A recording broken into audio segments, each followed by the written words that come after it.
Ladies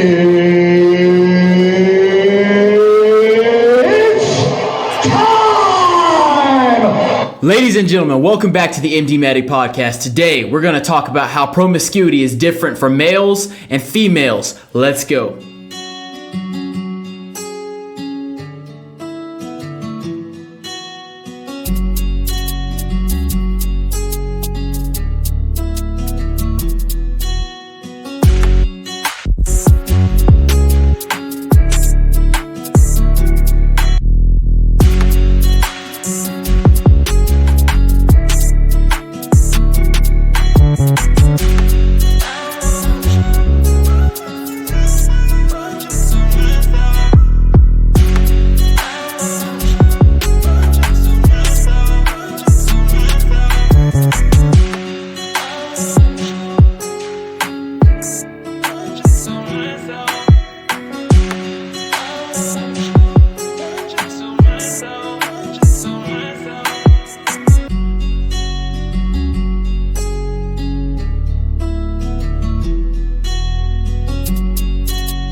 All right, guys, come on in. Thank you guys for tuning into the MD Medic Podcast. Listen, if you have watched 2 or more of our videos and you have still not subscribed, then I need you to subscribe. Go ahead and subscribe to help boost us up in the algorithm, and also so you can get alerts for when we're going to do more videos. Guys, also go ahead and drop a like on this video. It really helps out the channel. I appreciate it, guys. You get all of this value for absolutely free. All I ask is that you give me a little like, give me a subscribe. Help us out. I work very hard to give you guys quality content. So if you could show your love by just giving us a like and a subscribe. And also, if there's anything you want to see me talk about in the future, if you go ahead and comment in the comments your topic and your question, I will go ahead and address it in an upcoming episode. Let's get right into it. All right, guys, just like the title of the video says, promiscuity is greatly different for males than it is for females. All right. So if you just take a look at our societal concepts of promiscuity, it has always, and I mean always, been repulsive for females and praised for men in every society, in every epoch of human history, to be promiscuous. Right? When a man is promiscuous, people consider him a G. When a girl is promiscuous, then people say she's a hoe. She belongs to the streets. That's right. And here are some examples to show that this idea of promiscuity for males and females stretches across every culture and every time period of human history. In Islamic cultures, for example, women are expected to be virgins at marriage and are even encouraged to dress modestly in their hijab and in some countries even a whole body burqa in order to mitigate a proclivity towards promiscuity. However, men in Islamic cultures, particularly high status men, are able to have multiple wives, up to 4 actually according to Islam, as well as concubines. Not only that, but even the Islamic idea of heaven for a man is having sexual access to 72 women. And at that, those 72 women are virgins, showing that even in heaven, women are not hoes. Now let's go a little bit further towards the West to medieval European cultures. Even in medieval Europe, women were put into locked metal chastity belts in order to protect their virginity. Not only that, but the idea of the white dress in marriage, which is, a tradition that arose from the Catholic Church during this time in medieval Europe. Even the white dress during the marriage ceremony is a symbolic representation of purity and chastity. It's a representation of virginity before a marriage. On the wedding day, where both the man and the woman dress their very best and families come from out of town to celebrate the joining together of 2 different families, the woman is celebrated in her purity and in her chastity, even in medieval European cultures. And even you see in stories, poems, and historical accounts from this era of medieval Europe, you see tales of traveling troubadours and knights that wander throughout the countryside of medieval Europe, seducing many maidens and damsels from town to town. You hear the story about the knights from Geoffrey Chaucer's tales, all of these different things. And even if you look at some of the medieval Scandinavian kingdoms, in Denmark and Norway and Sweden and a lot of these Viking cultures, high status men, high status kings and warlords of different Viking clans, they had their wives, but then they also had these women to the side called frills, which were essentially concubines that were there for just sexual gratification and producing children. So men in even this culture, medieval Europe, were also highly promiscuous, and it was celebrated for men of status to be that way. However, the women were protected, especially those that were seen as wives. They were protected. They were kept in a position of preserving their purity and their virginity. If you go back to the Middle East, to the Jewish ancient Israel, women who slept with other men while they were married, or women who were prostitutes, were shamed and shunned from the society. And often, the metaphor of the adulterous wife is used in the Bible and used in the Torah as a slanderous allegory for the people who oppose the will of God and who will not go into the fold. However, men in this culture were allowed to have as many wives and concubines as they could afford to take care of. As a matter of fact, the only man that is mentioned in the Bible as being the man after God's own heart, King David himself, had at least 18 wives that are documented in the Bible and an unnumbered multitude of concubines. So we can see that throughout human history and throughout the span of human cultures in different parts of the planet, promiscuity has been viewed differently between males and females. It is just the way that it is. It is just the way that it always has been. And in modern culture, you still see these concepts of promiscuity reflected today. For example, if you were to ask a woman her body count while on a date, she's probably not going to tell you the truth. She actually might get offended that you even ask, and more than likely she's going to lie to you. Why? Is because a woman knows still that her inherent value is partially determined on her chastity level. Women still know this to this day. Conversely, if you ask a man his body count, he's probably going to exaggerate and give you a greater number than what it actually is. Because a man knows that oftentimes his value is determined by how many women he can sleep with. You see, a woman is almost never going to tell you the truth when it comes to her body count. So that's why I tell you guys, if you ever ask a woman her body count, she's not going to tell you the truth. So if you want to know if she's a hoe or not, judge more so by how she moves, by how she acts, and that'll tell you a whole lot about her body count and about her history and about her habits than asking her, because she's probably not going to tell you the truth. Now, you even see in today's culture that, rappers will brag about how many women they have had and how many women they sleep with, and in every music video, you see nothing but big booty hoes twerking in the music videos, which is supposed to represent that rapper's status and his sexual access to a bunch of different women. Because even in today's culture, promiscuity for men is praised, it's encouraged. Promiscuity for women is shunned, it is shamed. We all know this. Even if you look at this, when a woman gets mad at another chick, when they get into an argument, what is the first thing one girl says to another? She says, "Oh, that hoe, she a hoe, you're a whore, your mama's a hoe." She says things like that. She calls her a hoe, because even today, being called a whore is one of the worst insults that is possible. Mind you, when girls get into fights with each other, they don't call each other broke. They don't say, "Oh, you're not that smart." They call each other a hoe. It's the first thing they say. And it is also the same exact reason that when you ask a girl her body count, you get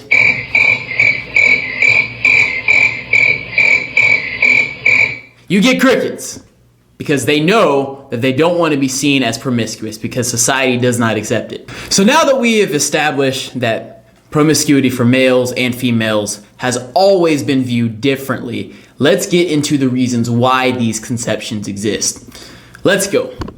So, I dare say that one reason why, promiscuity is viewed differently for a man than it is for a woman is because of the simple argument of value using supply and demand economics. For example, why is gold valuable and granite is not?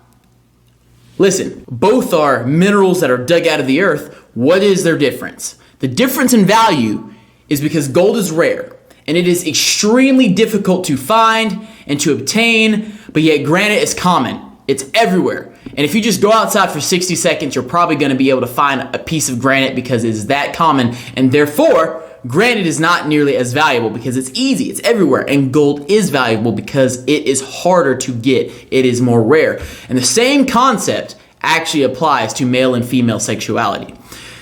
For females, getting laid is easy. I dare say not getting laid for a female is harder than getting laid. Even for the most unattractive girl, I dare say that if a woman really wants to have sex with someone, she can make it happen within 5 minutes on any given day. That is because women are born with their value up front at birth. And no matter what they accomplish in life or no matter what they don't accomplish in life, men are always going to desire a woman because she is beautiful, because she has an inherent level of sexual attractiveness. How many times have you seen an 18-year-old, a 20-year-old, a 21-year-old bimbo loser girl who's accomplished absolutely nothing in life? She might have dropped out of high school. She does nothing but sit at home, smoke weed, and all she cares about is the next time she's going to get to go to the club or do her nails.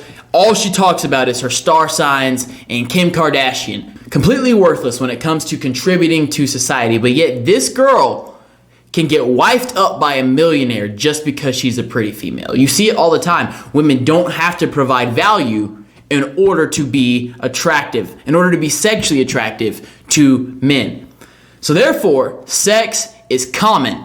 Sex is easy to obtain for women, and therefore it is valueless for a woman. Let me say that again. Because sex is easy to obtain for a woman, it is valueless for her to have a bunch of it. So, as a woman, when your value is obtained up front, at birth, just for existing, your job for a woman is to preserve your value as much as possible and give it to the best man. Your job isn't to go out and have as many sexual experiences as possible because, as I said, for a woman to get laid, all you literally have to do is exist, have a pulse, and breathe. So, because it comes easy, the value is not in doing what is easy, which is getting laid. Conversely, a man is born with precisely zero value, and every bit of his sexual marketplace value he must earn. The average man, I talk about this all the time, I give this example over and over again, but it bears repeating once again. The average man has an abysmally difficult time even getting a date, let alone getting laid.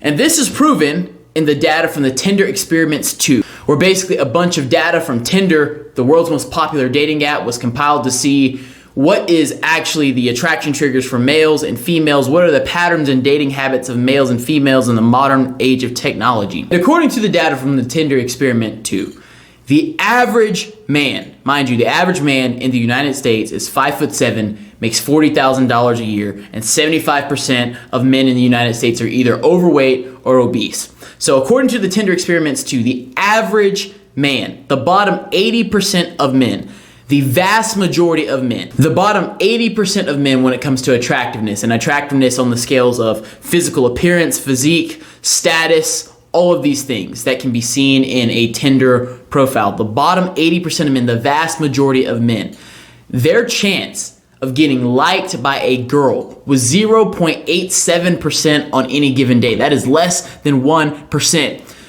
So let's translate this. If you line up 115 women, and you have an average man in front of them, a man who is in the bottom 80% of attractiveness across multiple metrics, only 1 out of 115 women would choose that guy to like on Tinder on any given day. That is wild. And unfortunately, when you look at this data, the only women that would even choose the average guy in this class, in this category on Tinder, are the women that are in the bottom 25th percentile of attractiveness. So the women that are not very attractive, that are on the overweight side, the women that are just not rated very highly on a man's desirability scale. These are the only women that will even give these average dudes a chance. Meanwhile, 100% of women have the first choice of getting the top 20% of men, the top high status guys, the guys that are the most attractive, the most in shape, earn the most money, have the most status. So, in other words, as a man, to even be attractive to a woman, you have to work very, very hard to be a higher status guy. In order to even have access to a woman, in order to even be able to have sex with a bunch of women, you have to do a lot of work to become a top tier guy. Now, there's another experiment that demonstrates this. So essentially they took two people. They took a man and they took a woman who were equally attractive. Both of these were very attractive people. On a scale of 0 to 10, both of these people were rated an 8. There was John and there was Jane. And to give you an idea of what an 8 is, I've said it before, but I'll say it again. A 1 on a 1 to 10 scale would be someone who is absolutely hideous, just deplorably ugly. A 5 is going to be average, plain Jane. Nothing really stands out, but average. For example, a girl who is at the proper BMI and weight for her height and has all of her teeth starts out a bare minimum 5. She can't get any lower than a 5. A 5 is not unattractive at all. A 5 is very much passable. A 5 is average, plain Jane. A 4 would be like the minimum you'd be willing to be seen in public with. A 6 will be considered cute. A 7 is pretty. An 8 is like Instagram model status. Beautiful. An 8 is Instagram model. A 9 is like published in Vogue, Victoria's Secret, Maxim. A 10 is perfect and almost doesn't exist. So Jane and John were the two people in this experiment. Both of them were rated by the opposite sex as an 8. Very attractive people. And so what they did is they put Jane and John in several of the largest, most populated cities in America and Europe and set them up with Tinder profiles to see who got the most attention, who had the most dating options. So they went to Boston, they went to Berlin, they went to Munich, they went to Copenhagen, they went to London, they went to New York, they went to a bunch of highly populated cities to do this experiment. So day 1 was done in Boston. And before Jane had even finished creating her profile, 10 minutes into the experiment, she already had 32 likes waiting for her immediately after she even created her profile. Like she just finished setting it up and already had 32 likes waiting. Meanwhile, John didn't have any. So by the end of the first day in Boston, Jane had netted 2,122 likes. 2,122 likes in one day. And out of those over 2,000, she chose 32 of them to match with. John, a also very attractive man. Very attractive man. He's an 8. Remember I said an 8 could be like an Instagram model. This guy is very attractive. Guess what? This guy netted a total of 25 likes in a single day. Like there's not even any comparison to the amount of sexual options a woman has when comparing to a man. Not even close. So becoming attractive and being able to attract women as a man is extremely difficult, extremely hard, and extremely rare, which makes it inherently valuable. And when this experiment was done in every single city, the results were the same. So what does this show? This essentially shows that most men would probably have sex with most women. However, most women do not like most men.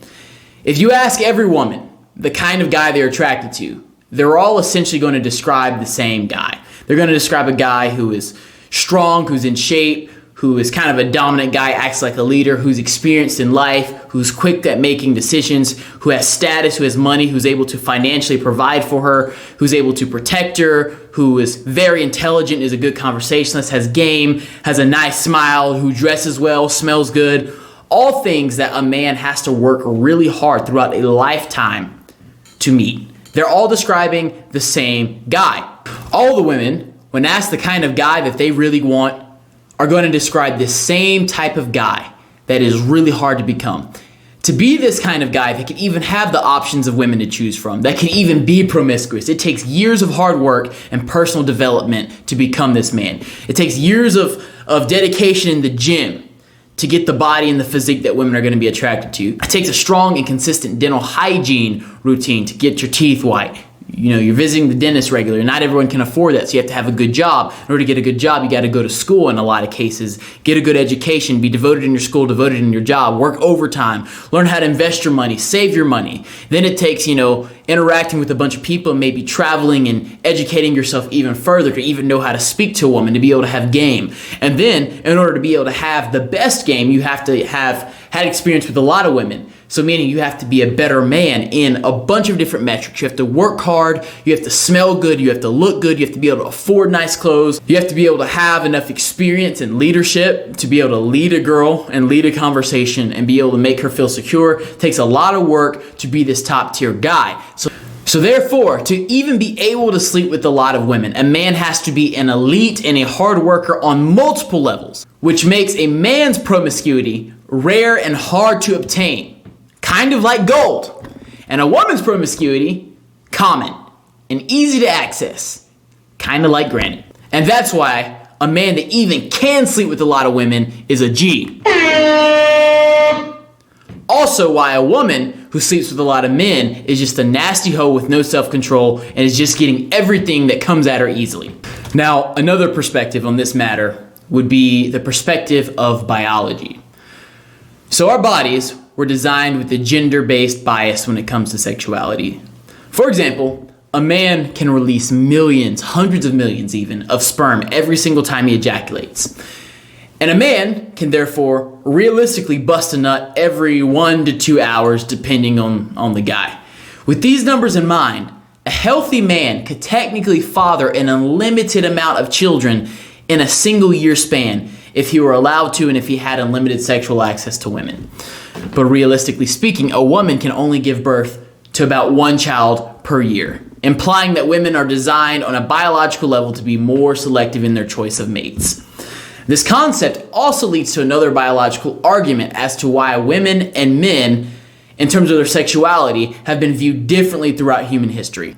A father has always wanted to make sure that he was the father of this child that it was his responsibility to take care of, particularly in the era of time before DNA tests and paternity testing. So monogamy for females was always encouraged and conditioned into society.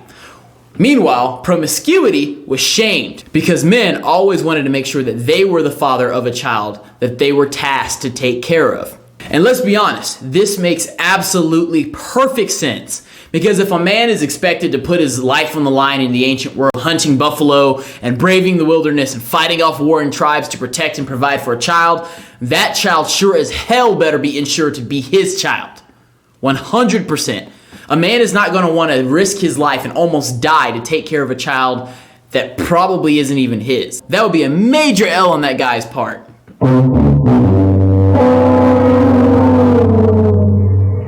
So as another biological argument as to why promiscuity is seen differently for men and for women is women are at a much higher risk of being given an STD through sex than a man is, as women are the receptive vessel in the interaction and men are the giving or insertive vessel. And also, when a man sleeps with a bunch of women outside of the risk of an STD, a man is biologically unaffected generally. So, as I said, barring STDs, when a man sleeps with a bunch of women, it doesn't really affect him or his body that much. But when we leave STDs out of the picture, if a woman sleeps with a bunch of men, she's going to have pH issues, she's going to have bacterial vaginitis, she's going to have feminine odor issues, because women were not meant to be slinging it around with a bunch of different men, like she belongs to the streets. She belongs to the streets. But men were built down to the biological level to have sexual variety. But women aren't. It is just biology. Now, let's break down the psychological argument surrounding the views of male and female promiscuity. It is in a female's natural hardwiring to gain an emotional attachment to a person they're having sex with. And on a biochemical level, women release far more oxytocin, which is a bonding hormone. It is a hormone that is released during breastfeeding and even during orgasms to allow you to bond with another person, be that a baby or a sexual partner. Women release a lot more, and I mean astronomically more, oxytocin during sex, during an orgasm, than men do. This is so that women can bond to a male, because a woman just bonding with one male and having children with one male is biologically the best for a woman, as we've broken down before. Most girls cannot have sex with a man without gaining some level of emotional attachment to him. And if she can, she has been severely damaged, and you want to avoid those kind of girls.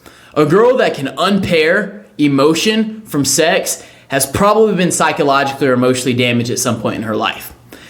On the other end of the spectrum, though, a man can very easily dissociate emotion from sex. It is literally just sex for men. I will say that again. For a man, it is literally just sex. Now, that doesn't mean that a man can't love you.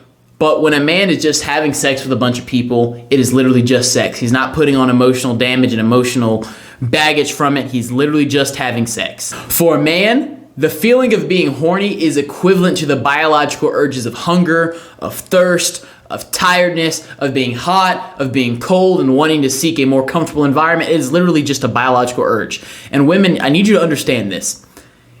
When you feel hungry, when you want to go and get food, when you feel thirsty, and when you have the urge to go acquire something to drink, that is literally the same thing that a man is feeling when he wants to smash. It is just a biological urge, and that is it.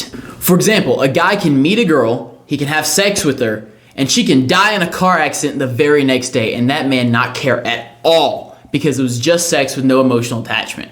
I have actually had a similar experience like this before with a girl that I hooked up with who died. Like, of course, I was not, happy and celebratory that she died, but it really didn't affect me that much because I had not formed any kind of emotional attachment to her. Like, it was literally just sex. That is how men think.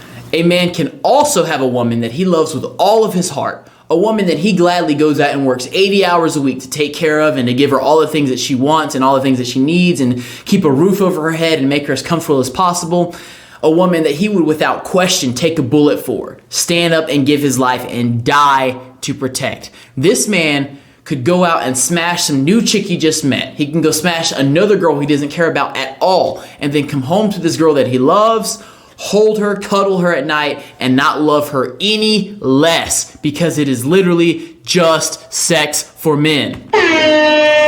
Ladies, a man does not show his love through sexual exclusivity. A man shows his love by being willing to die for you and give his time and resources to take care of you.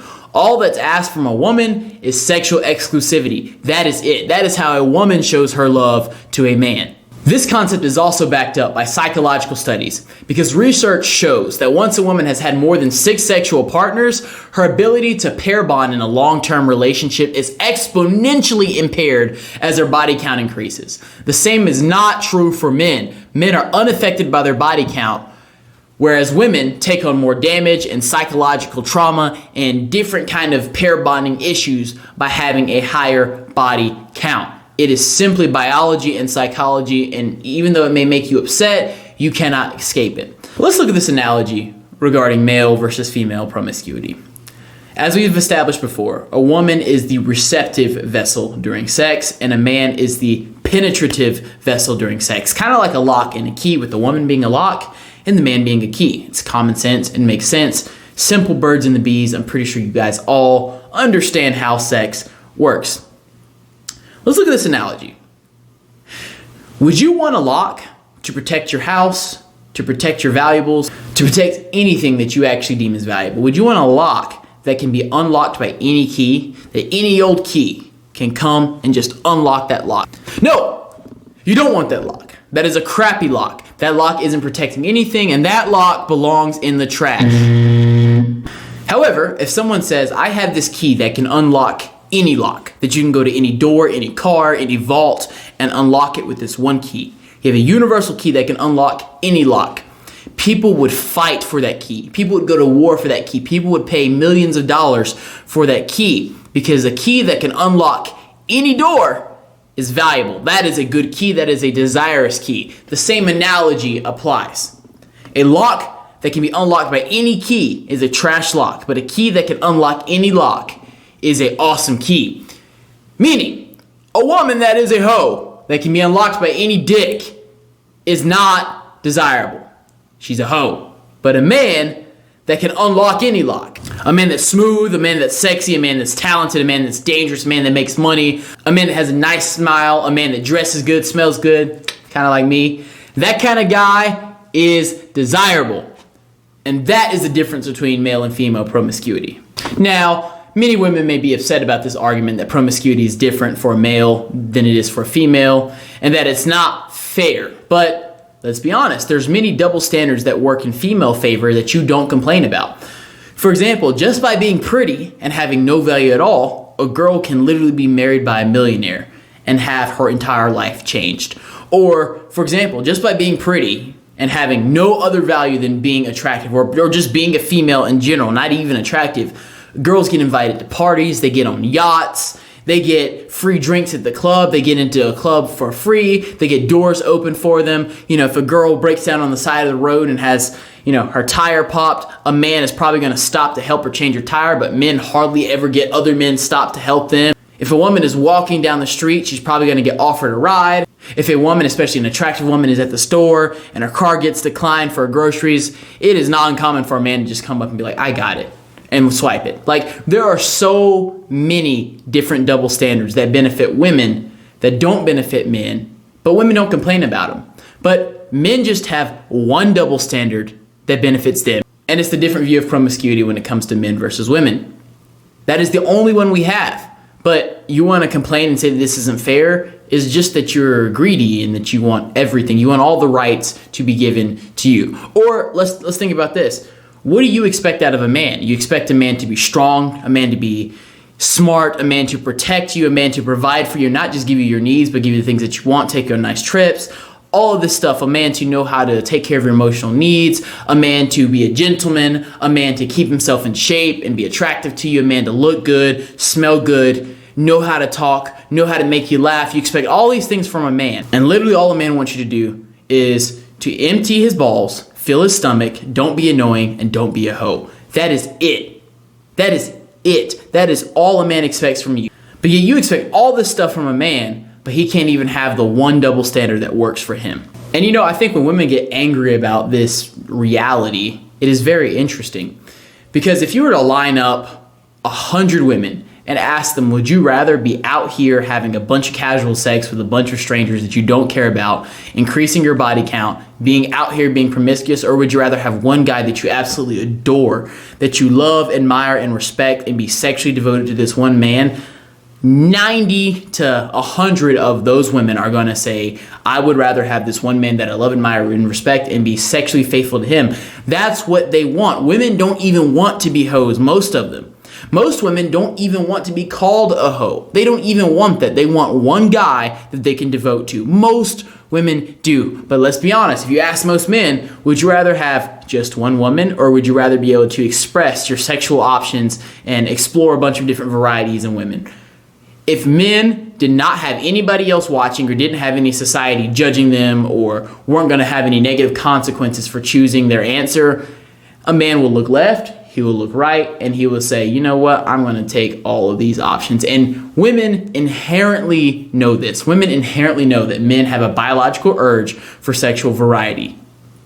Women inherently know this. This isn't new information. This isn't something that they don't know. They deep down know this on the inside. But their ego is so huge. It is so massive that they can't stomach the thought that a man will always want sexual variety. Even though his heart may be completely on her, she cannot stomach the thought that a man is always going to want sexual variety because a woman thinks she's just so special because she's never been told anything but, because she's only been surrounded by simps. It is way too much of a hit to a woman's arrogance and to a woman's ego to think that a man, even a high status man, would possibly desire sexual variety, would possibly want something outside of just her. The amount of hubris in her mind to think that a man who she is attracted to, a high status guy, who quite frankly, for every one of this guy, for every one of the kind of guy that a woman is actually attracted to, there's probably 40 to 50 women that want him. But yet women are so arrogant and have so much hubris that they think it is absolutely just inconceivable for him to want anybody else but her because she's just so special. That is really the biggest issue that women have when it comes to accepting the fact that men are biologically, psychologically, and socially programmed to have multiple women. It's even in the Bible, it's in the Quran, it's in the Torah, it's in every culture in human history. It's always been that way. But a woman is so arrogant, so egotistical, so solipsistic in her beliefs that she is so special just because she's a Gemini, just because she has a poppin' Instagram and her nails are on fleek. She thinks that she is so special that a man should resist his biological programming to want variety. That a man who has worked his butt off to even become attractive to women and can now attract multiple women, that he has to suppress all of that he has earned just for her. The arrogance is so high in society. If a woman is smart, if you're listening still and you're not offended and just ran off, the best thing you can do if you find a high status man, if you find a man who is objectively attractive and you know that he's attractive to not only you but to other people, the best thing you can do to make sure that man is not going anywhere is just accept the fact that because he's worked very, very hard to be the man that he is, he now has a bunch of options in women that he has earned. But your job is to be the one that he truly loves. And no matter what, he is coming back to you. And let him know, I understand you are an attractive man. You are a man who is of high status and of high value. And every single girl is probably going to want you. And I understand that you've worked hard to become the kind of man that you are. And that quite frankly, you deserve to have sexual access. But I want you to know that I understand that. But I love you and I want you to love me, and I will do everything that I can to be the one that you truly love the most. That man is going nowhere. And you tell me, what's a bigger flex as a woman? To literally just be a man's stiff sock, to be a man's cum rag that he just nuts in and forgets about, or to be the man that he literally loves, gives his last name to, that he has children with, that he leaves his legacy to, that he gives his inheritance to, and that he truly loves and wants to come home to every night. You tell me, what is a bigger flex? Just because a man has a desire for sexual variety does not mean he loves you any less. And I dare say, women, that on an instinctual level, you are more attracted to a man that can get other women than a man that can't. And part of this is due to this idea of pre-selection. And here's what pre-selection is all about.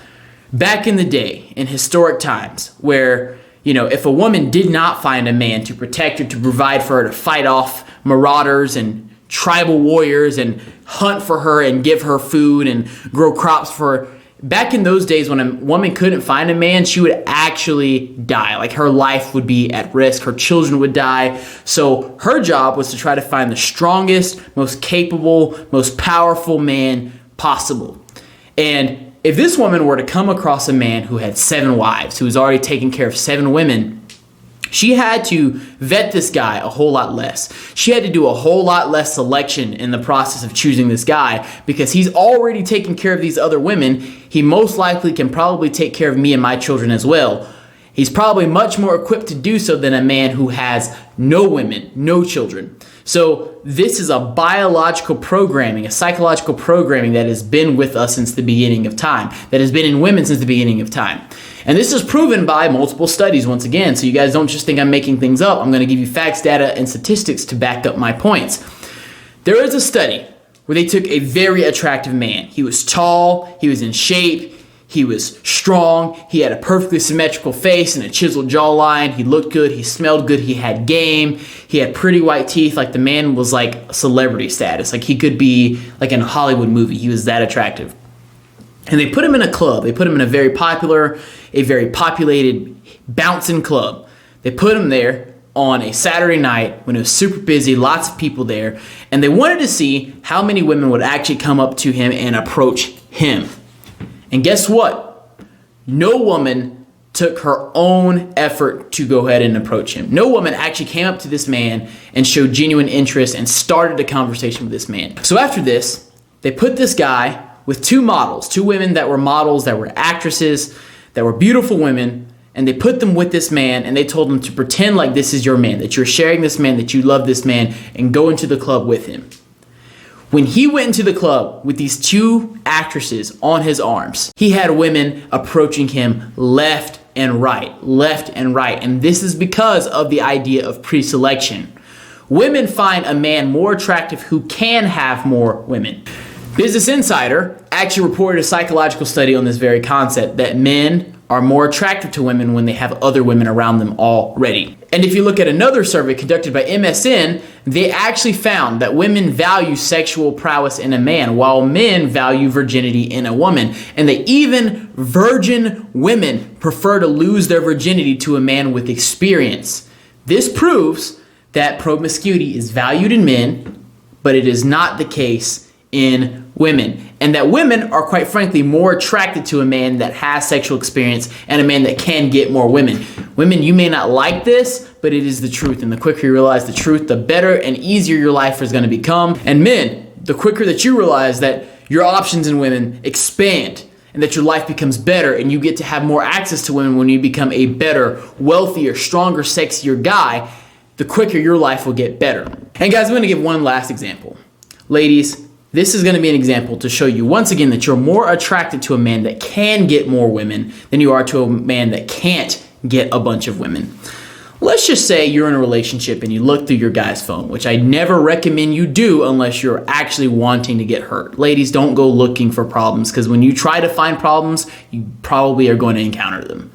But let's just say you look through your guy's phone and you see that he has been DMing 100 women. He's been sending DMs to 100 women, trying to sleep with them, trying to hook up with them, but all of them turned him down.